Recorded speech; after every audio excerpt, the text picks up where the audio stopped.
జూబ్లీహిల్స్ ఉప ఎన్నికలపై BRS chief KCR కీలక వ్యాఖ్యలు చేశారు. జూబ్లీహిల్స్ బైపోల్లో బీఆర్ఎస్ అభ్యర్థి గెలుపు ఖాయం అంటున్నారు. భారీ మెజార్టీ కోసమే బీఆర్ఎస్ నేతలు పనిచేయాలంటూ ఆయన సూచిస్తున్నారు. నమ్మించి మోసం చేసిన కాంగ్రెస్ పాలనలో రాష్ట్రం నాశనమైందని, కాంగ్రెస్ పార్టీ ఒక రౌడీ షీటర్ను నిలబెట్టి ప్రజలకు పరీక్ష పెట్టిందంటూ కేసీఆర్ వ్యాఖ్యలు చేస్తున్నారు. కాంగ్రెస్ అభ్యర్థిని ప్రజలు చిత్తుగా ఓడించి గుణపాఠం చెప్పాలంటూ కేసీఆర్ కోరుతున్నారు. 10 ఏళ్ల పాలనలో బీఆర్ఎస్ అనేక సంక్షేమ పథకాలు అమలు చేస్తే ఇప్పుడు కాంగ్రెస్ ప్రభుత్వ పాలనలో పథకాలు మాయమయ్యాయి అంటున్నారు కేసీఆర్. ప్రజలు ఈ విషయంపై ఆలోచించాలంటూ కేసీఆర్ ప్రజలకు సూచిస్తున్నారు. ఇప్పటికే కేసీఆర్ నిన్న మనం చూసాం, కేటీఆర్ హరీష్ రావుతో భేటీ అయ్యారు. జూబ్లీహిల్స్ ఉప ఎన్నికలకు సంబంధించి వారిద్దరితో వ్యూహ రచన చేశారు. ఈరోజు ముఖ్యమైనటువంటి నాయకులందరితో కేసీఆర్ భేటీ అయ్యి దిశానిర్దేశం చేశారు. 40 మంది ఒక సైన్యంతో బీఆర్ఎస్ రంగంలోకి దిగబోతుందని చెప్పాలి. ముఖ్యమైనటువంటి నాయకులు, ఎమ్మెల్యేలు, ఎమ్మెల్సీలు, ఎంపీలు, అలాగే బీఆర్ఎస్ ముఖ్యమైన నాయకులు అందరూ కూడా జూబ్లీహిల్స్ ఉప ఎన్నికల్లో ప్రచారం చేయబోతున్నారు. 40 మంది ప్రచారం చేయబోతున్నారు. కేసీఆర్, కేటీఆర్, హరీష్ వీళ్ళ ముగ్గురు కామన్గా ఉంటారు. బట్ వీళ్ళతో పాటు సుమారుగా మొత్తం కలిపితే 40 మంది ప్రచారం చేయబోతున్నారంటే బీఆర్ఎస్ ఏ స్థాయిలో ప్రచారానికి సిద్ధమవుతుందో చూడొచ్చు. మరోవైపు కాంగ్రెస్ కూడా ఎక్కడా తగ్గడం లేదు, బీజేపీ తగ్గడం లేదు. కేంద్ర మంత్రుల్ని, నిర్మలా సీతారామన్ తీసుకురాబోతున్నారు, కొంతమంది సీఎంలను తీసుకురాబోతున్నారు. బీజేపీ సీఎంలని చాలా పెద్ద ఎత్తున ప్రచారానికి వాళ్ళు సిద్ధమవుతున్నటువంటి పరిస్థితి. సో ఈ నేపథ్యంలో బీఆర్ఎస్ చాలా కాన్ఫిడెంట్గా కనిపిస్తోంది. బీఆర్ఎస్ ఖచ్చితంగా గెలుస్తుందనే ధీమా బీఆర్ఎస్ నాయకుల్లో ఇప్పటికీ కనిపిస్తోంది. మేము చేసినటువంటి గతంలో చేసిన సంక్షేమం మాకు ఉపయోగపడుతుందని, అలాగే ప్రజల్లో కాంగ్రెస్ పార్టీలో ఉన్నటువంటి వ్యతిరేకత ఖచ్చితంగా తమకు కలిసి వస్తుందని, at the same time Maganti కుటుంబం మీద ఉన్నటువంటి సెంటిమెంట్ తమకు బాగా కలిసి వస్తుందనేటువంటి అభిప్రాయంలో బీఆర్ఎస్ ఉన్నట్లుగా కనిపిస్తోంది. అన్నిటికీ మించి స్టార్ క్యాంపెయినర్గా ఇప్పుడు కేసీఆర్ రాబోతున్నారు. కేసీఆర్ ప్రచారం చేయబోతున్నారు. సో ఖచ్చితంగా ఇది బీఆర్ఎస్కు బాగా కలిసి వచ్చే అంశం అంటూ బీఆర్ఎస్ కార్యకర్తల్లో కూడా అభిమానం, ఆలోచన కనిపిస్తోంది. మనం చూడొచ్చు. ఈ నేపథ్యంలో ఏం జరగబోతుందని మీరు అనుకుంటున్నారు? ఉప ఎన్నికల్లో బీఆర్ఎస్ ఖచ్చితంగా గెలుస్తుందన్న ధీమా బీఆర్ఎస్ నాయకుల్లో, కేసీఆర్లో కనిపిస్తుంది. What you say about this? మీకేమనిపిస్తుంది? What you think about this? మీ అభిప్రాయాలను కూడా కామెంట్ చేసే ప్రయత్నం చేయండి. బీఆర్ఎస్ స్ట్రాటజీ ఎలా ఉండబోతుంది? ఇప్పటికే కాంగ్రెస్ బాకీ పడింది అంటూ బాకీ కార్డ్స్ ఇప్పటికే పెద్ద ఎత్తున ప్రజలకు పంచే ప్రయత్నం చేస్తుంది బీఆర్ఎస్. అలాగే నవీన్ యాదవ్ ఒక రౌడీ అంటూ ప్రచారం చేస్తున్నారు బీఆర్ఎస్ నాయకులు. ఇప్పటికే హామీలన్నీ నెరవేర్చడం లేదంటూ చెప్తున్నారు. 6 హామీలు ఏమయ్యాయంటూ ప్రచారం చేస్తున్నారు. గతంలో బీఆర్ఎస్ అమలు చేసిన సంక్షేమ పథకాలని కాంగ్రెస్ అమలు చేయడంలో ఫెయిల్ అయిందంటూ పెద్ద ఎత్తున ప్రచారం చేయడాన్ని మనం చూస్తున్నాం. హైడ్రా గురించి చాలా పెద్ద ప్రచారమే జరుగుతోంది. కారు కావాలా, బుల్డోజర్ కావాలా అంటూ ప్రచారం చేస్తున్నటువంటి తీరు మనకు కనిపిస్తుంది. ఈ నేపథ్యంలో ఒక క్లియర్ కాన్ఫిడెన్స్, అన్నిటికీ మించి మాకు సెంటిమెంట్ ఉంది, ప్రజలు మా సెంటిమెంట్ని ఖచ్చితంగా గెలిపిస్తారు, అది మా సీటు, మా సీట్లో మా అభ్యర్థి, మా నాయకుడు అక్కడ అనుకోకుండా అకాల మరణం చెందితే దానికి ఖచ్చితంగా మా సీటే కదా, అది మా పార్టీ అభ్యర్థి మళ్ళీ గెలవాలి, అక్కడ నిలబడాలి అంటూ వాళ్ళు కోరుతున్నటువంటి పరిస్థితి. ఆ సెంటిమెంట్ ఖచ్చితంగా నిలబడుతుంది. మాగంటి ఫ్యామిలీ పట్ల ప్రజలకు ఉన్నటువంటి సెంటిమెంట్ అక్కడ తమను గెలిపిస్తుంది అన్నటువంటి ధీమా కనిపిస్తోంది. సో ఏ పార్టీ గెలుస్తుందని మీరు అనుకుంటున్నారు? బీఆర్ఎస్ ఏవైతే తమకు బలమని భావిస్తుందో అవన్నీ కూడా తమకు కలిసి వస్తాయని మీరు అనుకుంటున్నారా? కామెంట్ చేసే ప్రయత్నం చేయండి. మీన్వైల్ నేను ఒకసారి ఉదయ్తో మాట్లాడతాను, మహేష్తో మాట్లాడతాను. మహేష్ జాయిన్ అవుతున్నారు, మా ప్రతినిధి మహేష్. సో కాంగ్రెస్ ఖచ్చితంగా ప్రజల్ని మోసం చేసిందన్న విషయాన్ని బీఆర్ఎస్ ప్రజల్లోకి తీసుకెళ్లబోతుంది. కాంగ్రెస్ మీద చాలా ఫైర్ అవుతున్నారు కేసీఆర్ ముఖ్య నాయకులందరినీ పిలిచి వాళ్ళందరికీ దిశానిర్దేశం చేసినట్లుగా కనిపిస్తుంది జూబ్లీహిల్స్ ఉప ఎన్నికలకి. సో ఓవరాల్గా ఆయన ఎలా దిశానిర్దేశం చేశారు, బీఆర్ఎస్ స్ట్రాటజీ ఎలా ఉండబోతోంది, కాన్ఫిడెన్స్ ఎలాంటి కాన్ఫిడెన్స్ కనిపిస్తుంది, వాళ్ళలో డీటెయిల్స్ ఎలా ఉన్నాయి? ఇప్పటికే ఎర్రవల్లి ఫామ్ హౌస్ లో సుమారు 2 గంటల పాటు సీరియస్ గా ఈ యొక్క బీఆర్ఎస్ ముఖ్య నాయకులతో కూడా ఈ రోజు కేసీఆర్ భేటీ అయిన పరిస్థితి మనం చూసాం. ఎందుకంటే ఖచ్చితంగా ఈ యొక్క కాంగ్రెస్ ప్రభుత్వం చేసినటువంటి పనులలో ఒక నిబద్ధత లేదు, ప్రజలను మోసం చేసే విధంగా ఉందని చెప్పి ప్రధానంగా అన్ని విషయాల్లో కూడా కేసీఆర్ ఈ రోజు మాజీ మంత్రులు, ఎమ్మెల్యేలు, ఎమ్మెల్సీలతో కూడా మాట్లాడిన తీరు చూస్తుంటే వారిని ఆప్యాయంగా పలకరించి రాష్ట్రంలో ఎటువంటి జరుగుతుంది, మీ నియోజకవర్గాలు ఎటువంటి పరిస్థితులు ఉన్నాయి, రైతులు ఏమనుకుంటున్నారు, ప్రజలు ఏమనుకుంటున్నారు అని చెప్పి ప్రధానంగా అన్ని విషయాలను కూడా కూలంకషంగా అడిగి తెలుసుకున్న పరిస్థితులు అయితే చూసాం. ఎందుకంటే ఈ యొక్క జూబ్లీ ఉప ఎన్నికల్లో అంతరంగ పువ్వాలపై కేసీఆర్ దిశానిర్దేశం చేసిన పరిస్థితి మనం చూస్తున్నాం. జూబ్లీ ఉప ఎన్నికల్లో భారీ మెజార్టీతో గెలుస్తున్నామని చెప్పి ప్రధానంగా ఒక ముందస్తుగానే వాళ్ళకు ఒక ఇండికేషన్ ఇచ్చిన పరిస్థితి ఉంది. ఎందుకంటే ప్రభుత్వ వ్యతిరేకతను ఉపయోగించుకొని ముందుకు వెళ్ళాలి, ప్రభుత్వంపై తీవ్ర స్థాయిలో వ్యతిరేకత ఉంది కాబట్టి ఖచ్చితంగా బీఆర్ఎస్ పార్టీ ఒక గెలిచే అవకాశాలు ఉంది కాబట్టి ప్రతి ఒక్కరం కూడా సీరియస్ గా పనిచేసి ముందుకెళ్లాలని చెప్పి ఇప్పటికే 40 మందిని స్టార్ క్యాంపెయిన్లు కూడా నియమించిన పరిస్థితి ఉంది. ఎందుకంటే ఈ యొక్క డివిజన్లలో ఉన్నటువంటి ముఖ్య నాయకులతో కూడా మాట్లాడిన పరిస్థితి మనం చూసాం. ఎందుకంటే ఖచ్చితంగా బీఆర్ఎస్ పార్టీ ముందుకెళ్తుంది, ఖచ్చితంగా ఈ యొక్క ప్రభుత్వం చేసిన పనితీరును ఎండగడుతూ ముందుకెళ్లాలని చెప్పి అందరికి కూడా దిశానిర్దేశం చేసిన పరిస్థితి. ఇప్పటికైనా అదే ప్రచార శైలి ఎలా ఉంది, డివిజన్ల వారుగా వారందరినీ కూడా అడిగి తెలుసుకున్న పరిస్థితి మనం చూసాం. దీనికి సంబంధించి జూబ్లీహిల్స్ అనేది ఒక అభ్యర్థి రౌడీ ఫ్యామిలీ నుంచి వచ్చారని ప్రధానంగా కేసీఆర్ ఒక కార్యకర్తల ముందు, ముఖ్య నాయకుల ముందు కూడా మాట్లాడిన పరిస్థితిని బట్టి చూస్తుంటే వారికి ఒక రెట్టింపు ఉత్సాహంతో పనిచేయడానికి ముందుకు వెళ్లే పరిస్థితి ఉంటుంది. కాబట్టి కేసీఆర్ ఇటువంటి మాటని వాళ్ళు ఖచ్చితంగా ముందుకెళ్లే అవకాశం ఉంది. నమ్మించి మోసం చేసిన కాంగ్రెస్ ప్రభుత్వ దోపిడీ పాలనతో ఇప్పటికీ రాష్ట్రం గుల్లగుల్ల అయిన పరిస్థితి మనం చూస్తున్నాం. జూబ్లీహిల్స్ లో తన అభ్యర్థి కాంగ్రెస్ పార్టీకి ఒక రౌడీ షీటర్ నిలబెట్టిన హైదరాబాద్ ప్రజలకు విజ్ఞత కఠిన పరీక్ష పెట్టిందన్న కేసీఆర్ మాటలు చూస్తుంటే అక్కడ ఉన్నటువంటి వారు కూడా చాలా రోజుల కేసీఆర్ చూసిన వారే కాబట్టి అందరూ ఒక నిమగ్నమై కేసీఆర్ చెప్పే మాటల్ని తూచా తప్పకుండా ఖచ్చితంగా బీఆర్ఎస్ పార్టీ అభ్యర్థిని ఖచ్చితంగా గెలిపించుకోవడానికి మేము సిద్ధంగా ఉన్నామని చెప్తున్న పరిస్థితి. అదేవిధంగా జూబ్లీహిల్స్ ప్రజలు కాంగ్రెస్ పార్టీ నిలబెట్టిన రౌడీ షీటర్ ఫ్యామిలీ నుంచి వచ్చిన అభ్యర్థి చిత్తుగా ఓడించి జూబ్లీహిల్స్ గౌరవాన్ని హైదరాబాద్ నగరంలో శాంతి భద్రతలు కాపాడుకుంటారని చెప్పి అన్న కేసీఆర్ మాటలను అందరి మధ్యలో కూడా వెలిసిన పరిస్థితి ఉంది. అదే విషయంలో చూస్తున్నట్టయితే క్షేత్ర స్థాయిలో ఇప్పటిదాకా జరిగిన ప్రచారానికి సంబంధించి అంశాల మీద ఇన్ఛార్జీలకు అడిగిన పరిస్థితి అదే మనం చూస్తున్నాం. ఏది ఏమైనప్పటికీ ఖచ్చితంగా రాష్ట్రంలో దిగజారిన అభివృద్ధి గురించి, రాష్ట్ర ఆర్థిక వ్యవస్థలో తలెత్తిన ప్రమాదకర పరిస్థితుల గురించి వారికి ఇంటింటికి తిరిగి వివరించాలని చెప్పి పార్టీ నేతలకు కూడా కేసీఆర్ దిశానిర్దేశం చేశారు.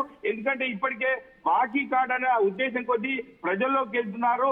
కాంగ్రెస్ పార్టీ ఇచ్చే వాగ్దానాలు ఏంటి, కాంగ్రెస్ పార్టీ వైఖరి ఎలా ఉంది, ఖచ్చితంగా అన్ని కోణాల్లో కూడా కూలంకషంగా ముందుకెళ్లాలని చెప్పి పార్టీ ముఖ్య నాయకులకు వచ్చినటువంటి జూబ్లీహిల్స్ ముఖ్య కార్యకర్తలు కూడా చెప్పిన పరిస్థితి ఉంది.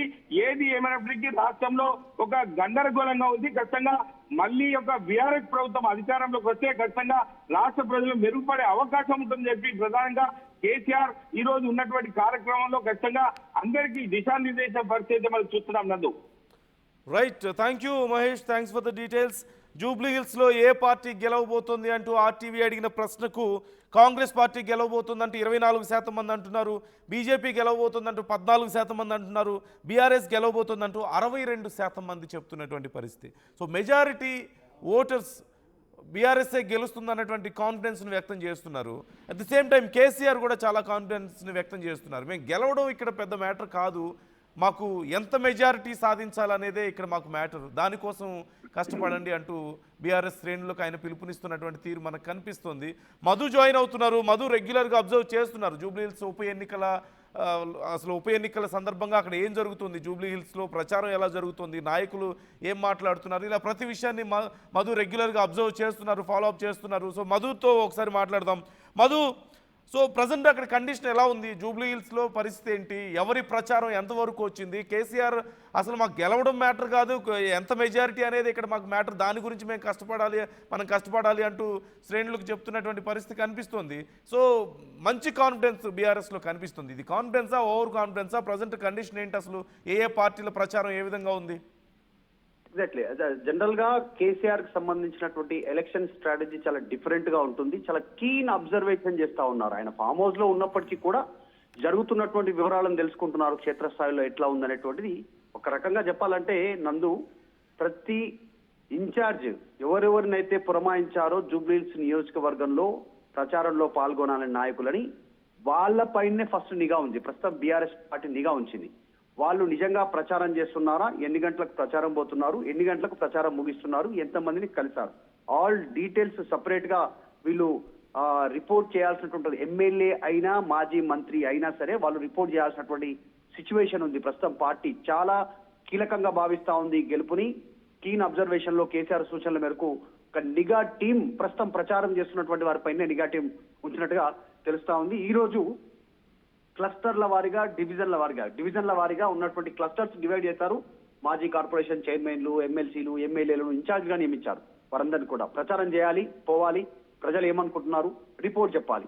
అందులో ఆఫ్ కోర్స్ మనం పోయినప్పుడు ప్రతి దగ్గర మనకు పాజిటివ్ గా వచ్చేటువంటి అవకాశం ఉండదు ప్రచారంలో. సో అవి కూడా వివరాలు తెలపాలనడంతో వీళ్ళంతా డీటెయిల్స్ చెప్తా ఉన్నారు. ముందుగా వారందరితో కేసీఆర్ డీటెయిల్ గా తెలుసుకున్నారు. గ్రౌండ్ లో ఎట్లాంటి రియాలిటీ ఉంది, బీఆర్ఎస్ ప్రచారానికి వెళ్తున్న సందర్భంలో ఏమంటున్నారు మీతో వాళ్ళంటూ ఫస్ట్ కేసీఆర్ వివరణ తెలుసుకునే ప్రయత్నం చేశారు చాలా మందితో. తర్వాత ఆయన స్పీచ్ ప్రారంభమైంది. స్పీచ్ ప్రారంభమవుతూనే కీలకమైనటువంటి అప్డేట్ ఇచ్చే ప్రయత్నం చేశారు. ప్రస్తుతం కాంగ్రెస్ పార్టీ ప్రభుత్వం పట్ల రాష్ట్ర ప్రజల్లో ఒక అసహ్యం ఏర్పడింది, ఒక ఏహవ్యా ఉంది. నమ్మి ఆయన మాటల్లో చెప్పుకోవాలంటే కేసీఆర్ మాటల్లో చెప్పుకోవాలంటే నమ్మి గుంతలబడ్డం, మోసపోయామనేటువంటి కోపంలో తెలంగాణ ప్రజలు ఉన్నారు. చక్కదనంగా నడిచేటువంటి బీఆర్ఎస్ ప్రభుత్వాన్ని పోగొట్టుకున్నామనేటువంటి బాధపడతా ఉన్నారనేటువంటి ఈ మాట వచ్చినటువంటి నాయకులతో, మాజీ కార్పొరేషన్ ఎమ్మెల్యేలు, ఎమ్మెల్సీలు, మాజీ మంత్రులు, మాజీ ఎంపీలు, ఉన్న రాజ్యసభ సభ్యులు వీళ్ళందరితో ఆయన షేర్ చేసుకున్నారు. ఖచ్చితంగా కాంగ్రెస్ ను ఓడగొట్టడానికి ప్రజలు ప్రయత్నం చేస్తా ఉన్నారు. ఇప్పటికే డిసైడ్ అయిపోయారు. ఒక రౌడీ షీటర్ ఫ్యామిలీ నుంచి వచ్చిన వారికి టికెట్ ఇచ్చారనేటువంటిది ఆయన చెప్పే ప్రయత్నం చేశారు. దాంతో పాటు ఆయన మరిన్ని వివరాలు, చాలా అంశాలను తెలుసుకునే ప్రయత్నం చేశారు. గతంలో బీఆర్ఎస్ చేసినటువంటి పథకాలు ఇప్పుడు అందుతున్నాయా అనేటువంటిది ఖచ్చితంగా ప్రచారంలో మీరు చెప్పాలి అనేటువంటిది. గొర్రెల పంపిణీ వస్తుందా, మరి హైడ్రా పేరుతో మీకు భయం ఉందా, మరి గర్భిణులకు ఇచ్చేటువంటి కిట్స్ అందుతున్నాయా, కేసీఆర్ కిట్ లాంటి పథకం పేరు చేంజ్ చేసిన 10 ఏళ్ల పాలనలో చేసినటువంటి అభివృద్ధి పథకాలను మీరు ఖచ్చితంగా వివరించాలి అనేటువంటిది ఈయన వచ్చినటువంటి వారందరికీ చెప్పారు. ఆ పార్టీలు వేసేటువంటి ఎత్తులు, వ్యూహాలను చిత్తు చేసేలా ఎప్పటికప్పుడు అప్డేట్ ఇస్తుంది పార్టీ, ఫాలో కావాలనేటువంటిది వీరికి సూచన చేశారు. చాలా సీరియస్ దృష్టి పెడతా ఉన్నారు. గత కొంతకాలంగా కాస్త మార్పు వచ్చింది. మొన్నటి వరకు నవీన్ యాదవ్ పేరు వినిపించిన తర్వాత ఇప్పుడు మార్పు వచ్చింది ప్రజల్లో, జరుగుతున్న పరిణామాలు. సో బీఆర్ఎస్ వైపు తిరుగుతున్నారు అనేటువంటి చర్చ ఉంది. కాబట్టి జాగ్రత్తగా ప్రచారం చేయాలి అనేటువంటి స్టేట్మెంట్ చేస్తారు. చేస్తూనే ఇంకా కొంత కీలకమైనటువంటి అప్డేట్, చివరి పీక్స్ టైంలో కేసీఆర్ 6 డివిజన్లను కలుపుతూ రోడ్ షో చేయడానికి సమాయత్తం అవుతున్నారు. ఈ అంశం మొదట ఆర్టీవీ చెప్పే ప్రయత్నం చేసింది. ఒకవేళ ప్లస్ ఉండేటువంటి అవకాశం ఉంటే కేసీఆర్ రాకపోవచ్చు, ఆరోగ్యం కనుక సహకరించకపోతే. కానీ ప్రస్తుతం ఆయన చాలా యాక్టివ్ గా కనపడ్డారు. చూసాం మన ఆ వీడియో. అందరితో మాట్లాడుతున్నారు, వచ్చినందరితో ఒక్కొక్కరితో అడిగి వివరాలు తెలుసుకుంటున్నారు. ఫస్ట్ గంగుల కమలాకర్ తో స్టార్ట్ అయింది ఆయన మాట మంత్రి. అక్కడి నుంచి ప్రతి ఒక్క ఎమ్మెల్సీ, ఎమ్మెల్యే, మాజీ మంత్రులు అందరితో సెకండ్ ఇస్తూ సరదాగా మాట్లాడుతూ చాలా యాక్టివ్ గా ఫుల్ జోష్ లో కనపడ్డారు. యాక్చువల్ గా చెప్పాలంటే కేసీఆర్ చాలా రోజుల తర్వాత ఇంత జోష్ లో, ఇంత యాక్టివ్ మోడ్ లో కనపడడం అనేటువంటిది మొదటిసారి ఓటమి తర్వాత. మధు, ఇప్పుడు 40 మంది ప్రచారానికి అంటున్నారు. కేసీఆర్, కేటీఆర్, హరీష్ తో కలిపిన మొత్తం 40 మంది ప్రచారం అంటే ఎక్కడ ఏ వీధిలో చూసినా సరే మొత్తం నాయకులే కనిపిస్తుంటారేమో కదా ప్రచారంలో. ఎగ్జాక్ట్లీ. ఒక 40 మెంబర్స్ స్టార్ క్యాంపెయినర్లు మాత్రమే వాళ్ళంతా కూడా. వాళ్ళ కింద క్లస్టర్స్ వైజ్ మాజీ కార్పొరేషన్ చైర్మన్లు, తర్వాత ఇంకా పార్టీ నాయకులు, వాళ్ళను మానిటరింగ్ చేయడానికి ఇంకొక టీము. అసలు ఓవరాల్ గా ఇప్పటికే ప్రచారం ఒక రౌండ్ చుట్టేసారు జూబ్లీస్ లో బీఆర్ఎస్. ఇంకా ముందు కూడా మళ్ళీ మొత్తం చుట్టేయాలి. చాలా కీన్ అబ్జర్వేషన్ లో వీళ్ళంతా ముందుకు వెళ్తా ఉన్నారు. ప్రతిదీ రిపోర్ట్ చేస్తా ఉన్నారు, డేటాతో సహా. ఏ లొకేషన్ లో ఎప్పుడు ఎన్ని గంటలకు ఎవరిని కలుస్తారనేటువంటిది జనరల్ గా మనం చెక్ చేస్తుంటాం. గూగుల్ మ్యాప్ ద్వారా సెట్ చేసి పలానా ఏరియాలో ఇట్లా ఉందని, ఈ టైంలో ఈ సమయంలో అనేటువంటిది ఎగ్జాక్ట్ టైం, ఆ టైం గూగుల్ మ్యాప్ లొకేషన్ తో సహా డీటెయిల్స్ పెట్టేటువంటి బాధ్యత వారికి ఒక టీంకి ఇచ్చారు. సో వారికి అప్పచెప్పాలి, ప్రచారం చేయాలి. ప్రచారంలో తప్పించుకోవడానికి అవకాశమే లేదు. ఇక్కడ పనిచేస్తున్న 40 మంది స్టార్ క్యాంపెయినర్లతో పాటు కింద క్లస్టర్ వైజ్ డివైడ్ చేసినటువంటి నాయకులతో పాటు ప్రచారంలో పాల్గొనే ప్రతి ఒక్కరూ పార్టీకి రిపోర్ట్ ఇవ్వాలి. ఫేక్ రిపోర్ట్ ఇవ్వడానికి లేదు. మేము ఈరోజు పోయాం, ప్రచారం చేశాం, 10 మందిని 20 మందిని కలిసాం, 50 మందిని కలిసాం, 100 మందిని కలిసామని దానికి అవకాశమే లేదు. మొత్తం టీం అంతా గ్రౌండ్ లో తిరగాలి, ప్రతి దగ్గరికి పోవాలి, బాకీ కార్డులు ఇవ్వాలి, ప్రచారం చేయాలి.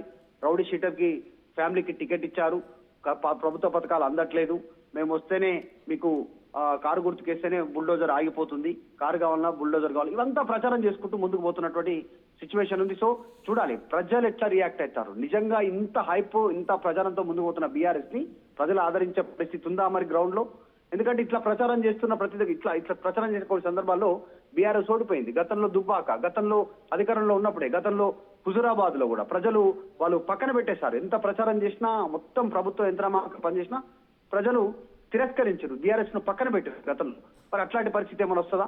ఇక్కడ జరుగుతున్నటువంటిది రిపోర్టు బీఆర్ఎస్ కు కరెక్ట్ గానే అందుతుందా? ప్రజలు ఏం స్టెప్ తీసుకొని ఉన్నారు? రేపు నవంబర్ 11న 14వ తారీఖు రోజున వారి సమాధానం ఓటు రూపంలో బయటకు వస్తుంది కాబట్టి ఏం నిర్ణయం తీసుకున్నారనేటువంటి చర్చ అయితే ఉంది. హోరాహోరీ ఉంది అనేటువంటి చర్చ అయితే ప్రస్తుతం ఉంది. ఈ టైంలోనే కేసీఆర్ మీటింగ్ పెట్టడం, ఈ రోజు ప్రచారానికి దూరంగా ఉన్నారు నందు. యాక్చువల్ గా చెప్పాలంటే ఉదయం ప్రచారం చేశారు, మధ్యాహ్నం నుంచి సాయంత్రం వరకు ప్రచారానికి దూరంగా ఉన్నారు బీఆర్ఎస్ నాయకులంతా కూడా. మొత్తం ఫామ్ హౌస్ లోనే ఉన్నారు గజ్వెల్లో. కేసీఆర్ చెప్పారు, కొన్ని స్ట్రాటజీ చెప్పినట్టుగా తెలుస్తోంది, రోడ్ షో ద్వారా అందుబాటులోకి రానున్నట్టుగా తెలుస్తా ఉంది. సో మొత్తానికైతే కేసీఆర్ ఈ రోజు మీటింగ్ తో ఒక పొలిటికల్ హీట్ జూబ్లీహిల్స్ ఉప ఎన్నికకు సంబంధించి కాస్త పెంచే ప్రయత్నం చేశారు. Yeah right. Thank you Madhu, thanks for the details. అక్కడ మీరు స్క్రీన్లో చూస్తున్నటువంటి visual, it's a fresh visual. ఆయన ఇప్పుడు ఈరోజు పార్టీ ముఖ్య నాయకులందరితో మాట్లాడినటువంటి విజువల్. అంటే చాలా రోజుల తర్వాత కేసీఆర్ మరొకసారి మనకి కనిపిస్తున్నారు. ఆయన మళ్ళీ బయటికి రాబోతున్నారు. ఎన్నికల్లో పార్టీ ఓటమి తర్వాత 1-2 సందర్భాల్లో తప్ప ఆయన అసలు బయటకు వచ్చింది లేదు. అసలు ఈ ఎన్నికల ప్రచారానికి కూడా ఆయన వస్తారని ముందు అనుకోలేదు. ఎక్స్పెక్ట్ చేశారు, పార్టీ కార్యకర్తలు రావాలని కోరుకున్నారు, కానీ ఆయన వస్తారని ఎవరు అనుకోలేదు. కేటీఆర్, హరీష్ రావే చూసుకుంటారు అంతా అనుకున్నారు. కానీ కేసీఆర్ ఇప్పుడు బరిలోకి దిగబోతున్నారు. At the same time KCR ఒక మాస్టర్ మైండ్. ఖచ్చితంగా అవునన్నా కాదన్నా రాజకీయాల్లో ఆయనకున్నటువంటి, ఆయన ఒక చాణక్యుడిగా పోలుస్తూ ఉంటారు. ఎంత టఫ్ సిచ్యువేషన్లో అయినా సరే ఆయన చాలా చాకచక్యంగా వ్యవహరిస్తుంటారని, మాస్టర్ మైండ్ అని, చాలా మంచి ప్లాన్స్ వేస్తుంటారని చెప్పేసి. అంటే లాస్ట్ మినిట్లో వరకు కూడా చెప్పలేం కేసీఆర్ ఎప్పుడు ఎలాంటి స్కెచ్ వేస్తారో, ఎప్పుడు ఎటు టర్న్ చేస్తారో ప్రజల మూడ్ అనేది చెప్పలేము అంటూ అభిప్రాయాలు ఉన్నాయి. సో ఈ నేపథ్యంలో ఇప్పుడు జూబ్లీహిల్స్ ఉప ఎన్నికల్ని బీఆర్ఎస్ చాలా ప్రతిష్టాత్మకంగా తీసుకుంది. రాక కేసీఆర్ మళ్ళీ బయటకు వస్తున్నారు గ్రౌండ్లోకి, అదొక పెద్ద విషయం. అట్ ద సేమ్ టైం అసలు మొత్తం నాయకులందరూ వెళ్ళి ఫామ్ హౌస్లో కూర్చున్నారు కేసీఆర్తో. ప్రచారం సంగతి పక్కన పెట్టి ఆయన కూర్చున్నారు అంటే, ఆయన పిలిపించుకొని మీరందరూ అసలు ఎక్కడ బయట ఉండాల్సిన అవసరం లేదు, నా దగ్గరికి రండి అన్నారంటే ఆయన ఖచ్చితంగా ఏదో చాలా కీలకమైనటువంటి స్ట్రాటజీని వాళ్ళందరికీ చెప్పారనేది మాత్రం ఇక్కడ క్లియర్గా అర్థమవుతుంది. So something is going to happen from BRS side, అది మాత్రం క్లియర్గా తెలుస్తుంది. So what you think, what's going to happen? BRS strategy ఏంటి? అఫ్కోర్స్ ప్రభుత్వ వైఫల్యాలు చెప్తారు, హైడ్రా గురించి చెప్తారు, లేదంటే వాళ్ళ అపోనెంట్ ఏదో రౌడీ అని చెప్పేసి ఇప్పటికే ప్రచారం మొదలుపెట్టారు, బాకీ కార్డులు పంచుతున్నారు, ప్రభుత్వం మీకు బాకీ పడిందని, సంక్షేమ పథకాల గురించి చెప్తారు. వీటన్నిటితో పాటుగా ప్రజల మూడ్ని చేంజ్ చేసే, సెంటిమెంట్ ఎలాగో ఉందని నమ్ముతున్నారు, కానీ వీటన్నిటితో పాటుగా ప్రజల మూడ్ని తమ వైపు తిప్పుకునే ఏదో ఒక బ్రహ్మాస్త్రాన్ని అయితే కేసీఆర్ ఖచ్చితంగా ప్రయోగిస్తారు. అదేంటి? ఇంత ముఖ్యమైనటువంటి మీటింగ్ ఏం జరిగింది? అందరినీ కూర్చోబెట్టి, మీరు ప్రచారానికి కూడా వెళ్ళొద్దు, ముందు నా దగ్గరికి వచ్చి కూర్చోండి అని చెప్పి వాళ్ళందరినీ కూర్చోబెట్టారంటే ఏం జరిగింది, ఏం మాట్లాడారు, ఎలాంటి డైరెక్షన్ వాళ్ళందరికీ ఇచ్చారు, ఇది ఇప్పుడు చాలా కీలకంగా మారింది. అట్ ది సేమ్ టైం మనం చాలాసార్లు చెప్పుకున్నట్టుగా కేసీఆర్ మరొకసారి ప్రచారంలోకి రాబోతున్నారు. సో ఏం మాట్లాడబోతున్నారు, ఏం మాట్లాడతారు, ఇన్ని రోజులు